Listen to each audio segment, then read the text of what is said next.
આ જે પ્રોસેસ આપણે થાય છે એમાં કોરોના ખાલી 1,03,000 લોકોના મૃત્યુ થાય છે, એટલે 3%થી પણ ઓછો છે. મેં આગળ સ્ટેટિસ્ટિક બતાવ્યું એમાં આપણને ખબર છે કે આ કોઈ મોટી ફિગર નથી, પણ આથી સર્વત્ર વર્જાએ આનું એટલું બધું હાઇપ થયું છે, એટલા બધા ડેટા આપવામાં આવે છે, એટલું બધું આપણું ઇનપુટ થાય છે, રોજ જે નસે નસ જહેનમાં આપણામાં આની આ જ નેગેટિવિટી બહાર થાય છે, એને આપણે ગમે તે રીતે કાઢવાની છે.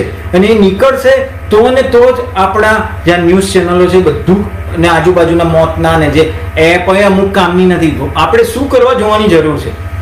તમે એવું માનો છો કે તમને બધું કોરોનામાં આજે 50 મર્યા કે 40 જીવ્યા કે 100 ગયા એનાથી તમને કોઈ એવોર્ડ આપવાના છે? નરેન્દ્ર મોદી સાહેબ અત્યારે લાઈવ છે તો તમને એ મીટિંગ પતે પછી ત્યાં આગળ દિલ્હી બોલાવવાના છે? એ પોસિબલ જ નથી. અને અગેન અહીં આપણું બ્રેઇન વોશ કરે તો why should we have to think in that seat? તો પોતાના વિચારોને આપણે સકારાત્મક રાખવા પડશે, આનંદથી રહેવા પડશે.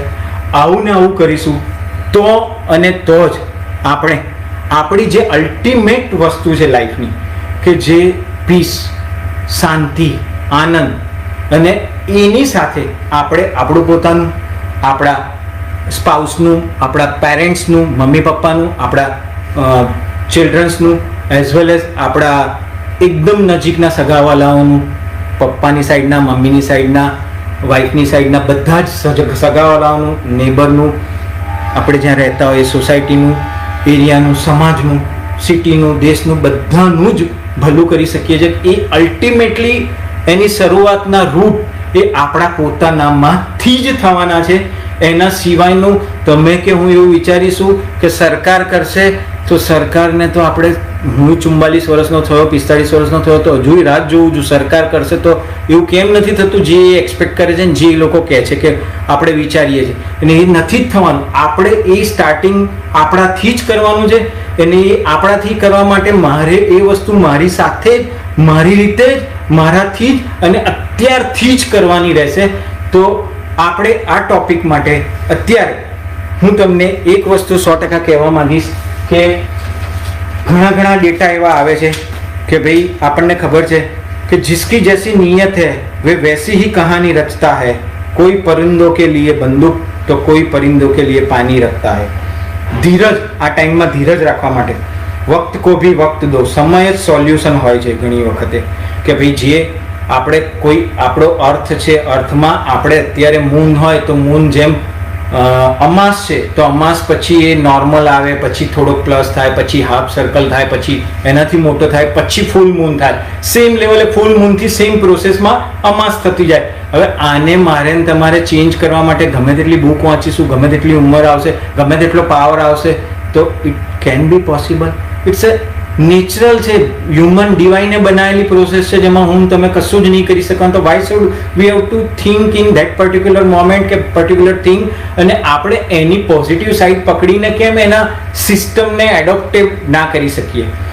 ધીરજ એટલે રાહ જોવાની ક્ષમતા નથી એકચ્યુઅલી, પણ રાહ જોતી વખતે સ્વભાવને કાબુ રાખવાની ક્ષમતા છે.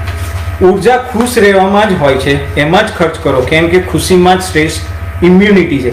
આ મારી પાસે 2020નું એક અગેન ડેટા છે, એમાં લખેલું છે કે ભાઈ આપણે ગમે તે રીતે સ્થિતિનો સ્વીકાર કરો, જૂના સંબંધોને મધુર બનાવો, જે છે તેના માટે આભાર માનો, સારા ભવિષ્યની કલ્પના કરીએ ને તો જ આપણે મસ્ત રહી શકીએ.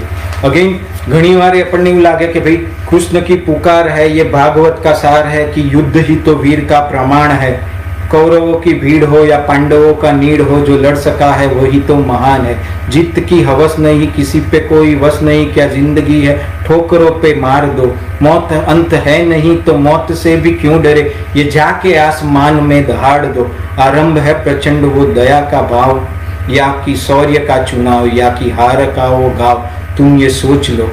અલ્ટિમેટલી એ જ કહેવા માંગે છે કે આપણે ઓલવેઝ આપણી ખુમારી એકદમ નિડર આત્મવિશ્વાસ, જબરજસ્ત કોન્ફિડન્સ સાથે જે પણ સિચ્યુએશન છે એ સિચ્યુએશનને એક્સેપ્ટન્સ સાથે જ આપણે જીવીશું તો અને તો જ આપણે કંઈક કરી શકીશું.